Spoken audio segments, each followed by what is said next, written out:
ভিডিওতে আমরা পঞ্চম শ্রেণী দ্বিতীয় পর্যায়ক্রমিক মূল্যায়নের 12 নম্বর স্কুলের প্রশ্নের উত্তরগুলো আলোচনা করব। একের কতে বলেছে 16 24 কে লঘিষ্ঠ আকারে প্রকাশ করে পাই। তো 16 24 কে একেবারে 8 দিয়ে কেটে দেবে, কাটাকুটি করলে হবে 2 এর 3।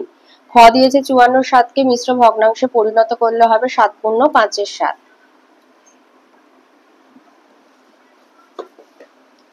গ দিয়েছে 3 এর 11 আর 7 এর 11 এর মধ্যে কোনটা বড়। আমরা যেহেতু এটা একই ভর বিশিষ্ট, তো আমরা লব দেখেই বুঝতে পারছি যে 7 এর 11 বড়, তাই আয়ের দাগের উত্তরটা হবে। গ বলেছে প্রদত্ত চিত্রটির কত অংশ চিহ্নিত করা নেই। এখানে টোটাল আছে 8 ভাগ, তার মধ্যে 3টে হচ্ছে সাদা, মানে রং করা নেই, তাই 3 এর 8 অংশ। উম বলেছে নিচের অপ্রকৃত ভগ্নাংশকে মিশ্র ভগ্নাংশে প্রকাশ করো। তো অপ্রকৃত ভগ্নাংশকে মিশ্র ভগ্নাংশে প্রকাশ করতে গেলে লবকে হর দিয়ে ভাগ করতে হয়। তো 275 এর মধ্যে 42 যাবে 6 বার, তাই 6 পূর্ণ 23 এর 42। চতে একটা বিয়োগ করতে দিয়েছে 8 বিয়োগ 1 পূর্ণ 7 এর 12। 1 পূর্ণ 7 এর 12 মানে হচ্ছে 19 এর 12। 8 বিয়োগ 19 এর 12। এবারে এটা পূর্ণ সংখ্যার, এটা ভগ্নাংশ, তো এইরকম যোগ বা বিয়োগের ক্ষেত্রে লসাগু করতে লাগে না। তো এইভাবে দাগ টানবে, টেনে মাঝ বরাবর 12 লিখে তার উপরে এখানে যেহেতু বিয়োগ, বিয়োগ চিহ্ন দেবে। আর 8টা যেহেতু বিয়োগ চিহ্নের বাঁদিকে, 8 আর 12 গুণ করে হয় 96, 96 বিয়োগ চিহ্নের বাঁদিকে বসাবে আর ডান দিকে 19টা লিখে দেবে। তো 96 থেকে 19 বিয়োগ দিলে হয় 77, 77 এর 12। এটা অপ্রকৃত, মিশ্র হয়ে গেলে হবে 6 পূর্ণ 5 এর 12। ছতে বলেছে বর্গাকার টেবিলের একটি বাহু দৈর্ঘ্য সমান পরিসীমা ভাজিতক 4।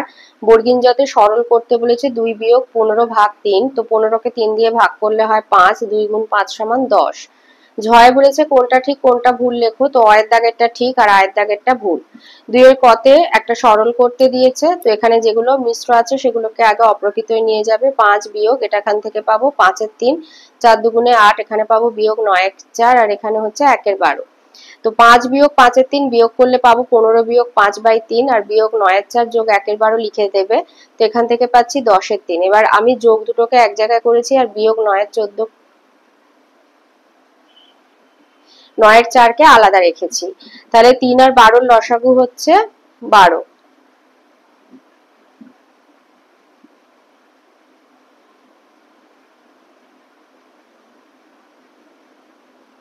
3 আর 4 এর লসাগু হলো 12। তাহলে এবার এর হর যেহেতু 3, তাহলে 12 কে 3 দিয়ে ভাগ করলে হয় 4, তাই 4 10 এর 40। আর এর হর যেহেতু 12, 12 কে 12 দিয়ে ভাগ করলে 1, তাই 1। তাহলে হচ্ছে 41 এর 12 বিয়োগ 9 এর 4। আবার 4 আর 12 লসাগু হয় 12। তাহলে এখানেও হর যেহেতু 12, তাই জন্য 41 বসে গেল বিয়োগ, আর 12 কে 4 দিয়ে ভাগ করলে হয় 3, 3 9 27। তাহলে বিয়োগ করে হচ্ছে 14 এর 12।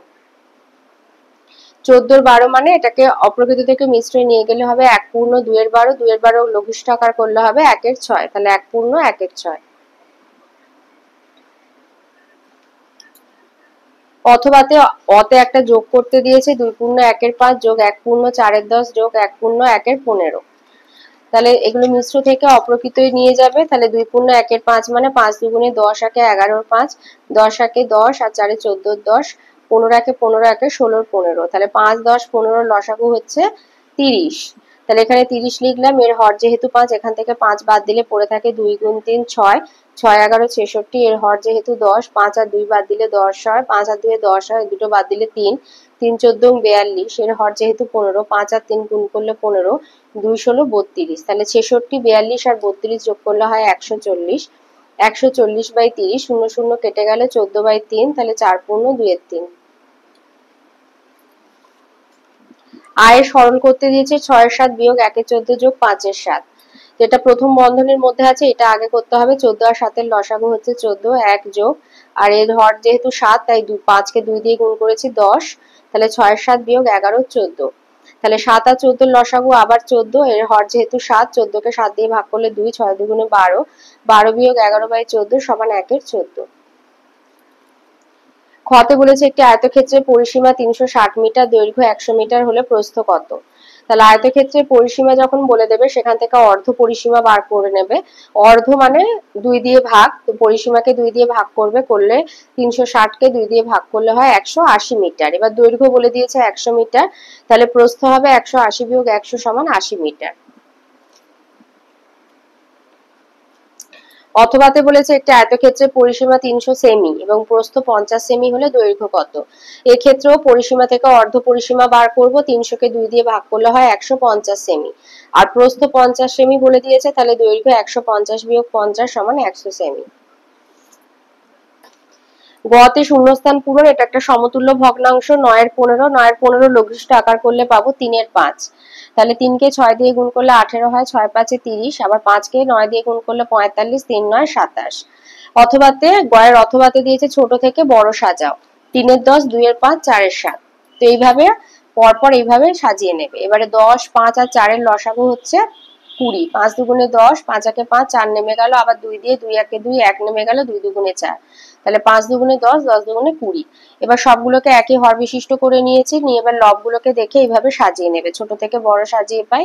তো এইভাবে সাজিয়ে নিলে তারপরে আমাদের যে ভগ্নাংশগুলোকে দিয়েছে 3/10 সবার ছোট, তার থেকে বড় 2/5, আর সবার বড় 7/4।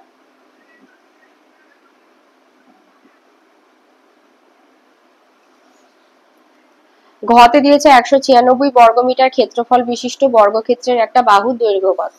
তো যেহেতু বর্গক্ষেত্র, তো ক্ষেত্রফল বলে দিলে একটা বাহুর দৈর্ঘ্য বার করতে গেলে ক্ষেত্রফলের বর্গমূল বের করতে হয়। তো এখানে ক্ষেত্রফল হচ্ছে 196, তো এখানে ভাগ প্রক্রিয়ায় বর্গমূল করেছি। 9 আর 6কে একসাথে রেখেছি আর 1কে আলাদা, 1 1 1, 96 নামলো, 1কে 2 দিয়ে গুণ করে 2, 2 এর পিঠে 4 লিখলাম, 24 হলো। এবার 24কে 4 দিয়ে গুণ করছি, 4 4 16, 6 হাতে 1, 4 দুগুণে 8 1 9, তার মানে 14 স্কয়ার হচ্ছে 196, তাহলে একটা বাহুর দৈর্ঘ্য হবে 14 মিটার।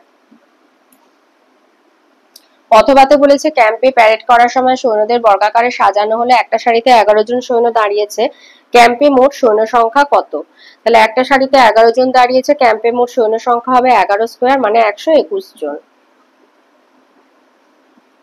উমতে ছোট থেকে বড় সাজাতে দিয়েছে, তো এখানে যে দশমিক ভগ্নাংশগুলো আছে সেগুলো এইভাবে সামান্য ভগ্নাংশে নিয়ে যাবে। 0.05 মানে 5-এর 100, 1-এর 2, 1-এর 2 থাকবে, আর 0.005 মানে 5-এর 1000। তাহলে 1000 যেহেতু সবার বড়, তাই সব বাকি দুটোকে 1000 হরে নিয়ে যাব। তাহলে 100কে 10 দিয়ে গুণ করলে হয় 1000, তাই এখানে 100 গুণ 10 করেছি, 5 গুণ 10, 50-এর 1000, আর 2কে 500 দিয়ে গুণ করলে 1000 হয়, তাই 1 গুণ 500 আর 2 গুণ 500, 500-র 1000, আর এটা যেহেতু 1000ই আছে, 1 দিয়ে গুণ করে 5-এর 1000। তাহলে একই হর বিশিষ্ট করে যেগুলো পেয়েছি 50-এর 1000, 500-র 1000, 5-এর 1000, এগুলোকে ছোট থেকে বড় আগে সাজিয়ে নিলাম। তারপরে আমাদের যে ভগ্নাংশ দিয়েছে বা বলে 0.005 সবার ছোট, তার থেকে বড় 0.05, আর সবার বড় 1-এর 2।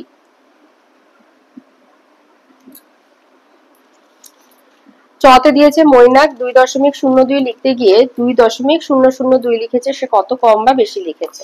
তাহলে আগে যে দশমিক ভগ্নাংশগুলো আছে সেগুলোকে সামান্য ভগ্নাংশে নিয়ে গিয়ে ছোট থেকে বড় আগে সাজিয়ে নেব। 2.02 মানে 202/100, আর 2.002 মানে 2002/1000। এবার এটাকে 1000-এ নিয়ে যাব 10 দিয়ে গুণ করে, তাহলে 2020/1000, এর এটাকে 202/1000, এটা এক। তার মানে 2020 বড় আর 2002 হচ্ছে ছোট, তার মানে 2.02 হচ্ছে বড়, 2.002 হলো ছোট। তাহলে তার মানে সে কম লিখেছে, তাহলে সে কত কম লিখেছে, 2.02 শূন্য করে তার নিচে 2.002 লিখে বিয়োগ করলে সে কম লিখেছে 0.018।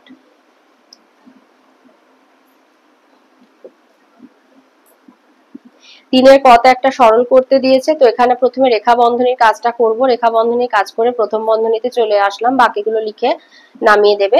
2 বিয়োগ 0 পেলাম, তো এখান থেকে 2 পেলাম, এখানে সংখ্যার বন্ধনীর মাঝে চিহ্ন নেই বলে গুণ হলো। তাহলে দ্বিতীয় বন্ধনীতে দুটো কাজের মধ্যে গুণটা আগে করে নেবে, তাহলে পাবে 4, 5 বিয়োগ 4, তাহলে সেখান থেকে পাচ্ছ 1, তাহলে 16। তৃতীয় বন্ধনী 8 বিয়োগ 1, তাহলে 8 থেকে 1 বিয়োগ হলে হয় 7, 16 আর বন্ধনীর মাঝে চিহ্ন নেই মানে গুণ, 16 গুণ 7 সমান 112।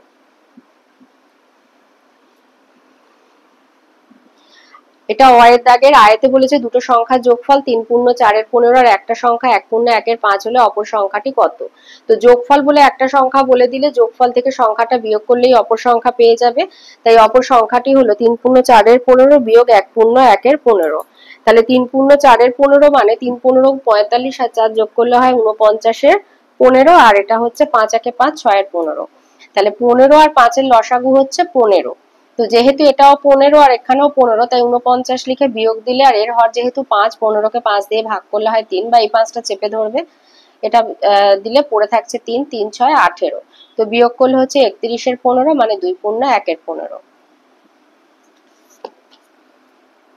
ক্ষয়ের অতে বলেছে বিদ্যালয়ের অধিবার্ষিকী অর্ধবার্ষিকী পরীক্ষায় তুমি ইংরেজিতে 40-এর মধ্যে 35 আর বাংলা বিষয়ে 30-এর মধ্যে 23 পেয়েছো, কোন বিষয়ে তোমার প্রাপ্ত নম্বর তুলনামূলক বিচারে ভালো? তাহলে ইংরেজিতে পেয়েছি 35-এর 40 আর বাংলাতে 23-এর 30। এবার এগুলো একই হর বিশিষ্ট করব। 40 আর 30-এর লসাগু হচ্ছে 120, সবগুলোকে একই হর বিশিষ্ট করে পেলাম। 105-এর 120 আর 92-এর 120। তাহলে 105 বড় 92-এর থেকে, মানে 35-এর 40 বড় 23-এর 30 থেকে, তার মানে ইংরাজির নম্বর বড় বেশি বাংলা থেকে, তাহলে ইংরাজি বিষয়ে ভালো নম্বর হয়েছে। হাতে এখানে একটা উপযুক্ত ফাঁকা স্থানে সংখ্যা বসাতে বলেছে। এটা একটা সমতুল্য ভগ্নাংশ। 8কে 4 দিয়ে গুণ করলে হয় 32, তাই 5 4 20। আবার 5কে 7 দিয়ে গুণ করলে হয় 35, তাই 7 8 56। গয়ের দাগে একটা সরল করতে দিয়েছে। তো এখানে ভাগের কাজটা আগে করে নিলাম, 2 যোগ 2 হলো, আর এখান থেকে গুণটা আগে করলাম। 14 দুগুণে 28, 28 ভাগ 7 যোগ 2। এখান থেকে পাচ্ছি 4, আর এখান থেকে 4 যোগ 2। তো এখানে সংখ্যার বন্ধনীর মাঝে চিহ্ন নেই বলে গুণ, তাই 4 গুণ 6 সমান 24। ঘতে বলেছে একটি বাড়ি 2 এর 11 অংশ সাদা, 1 এর 3 অংশ নীল, আর 5 এর 33 অংশ আকাশি রং করা হলো। বাড়িটার কত অংশ রং করতে বাকি আছে? তাহলে রং করা হয়েছে 2 এর 11, 1 এর 3 আর 5 এর 33। তাহলে 11 3 33 এর লসাগু হচ্ছে 33। তাহলে এর হর যেহেতু 11, পড়ে আছে 3, 3 দুগুণে 6। এর হর যেহেতু 3, 11 1 এ 11, আর এর হর যেহেতু 33, 5 বসে গেল। তাহলে তোমার 6 আর 5 হচ্ছে 11, 11 11 22, 22 এর 33, 11 দিয়ে কাটলে হচ্ছে 2 এর 3 অংশ। তো ধরি পুরো বাড়ি সমান 1 অংশ, তাহলে রং করা বাকি আছে 1 বিয়োগ 2 এর 3, মানে 1 এর 3 অংশ।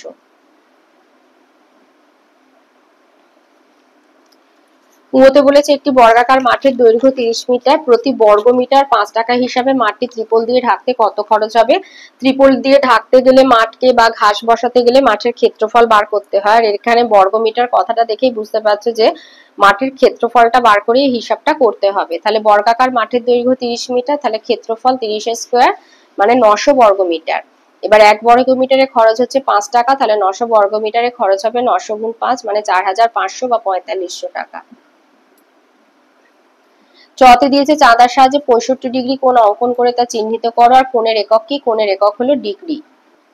তো এইভাবে একটা রেখাংশ কেটে এ আর বি নাম দেবে। এবারে এইভাবে এই নিচের দাগটার সাথে এই দাগটা মেলাবে, মিলিয়ে এই যে ভেতরে স্কেল ধরে এই হচ্ছে 65, 60-এর পরে এই হলো 5, এটা জুড়ে দেবে, আর এখানে নাম দিয়ে দেবে সি। এখানে নাম দিয়ে দেবে সি, আর কম্পাসের সাহায্যে এখানে একটা বৃত্তচাপ এঁকে দিয়ে এখানে লিখে দেবে 65 ডিগ্রি।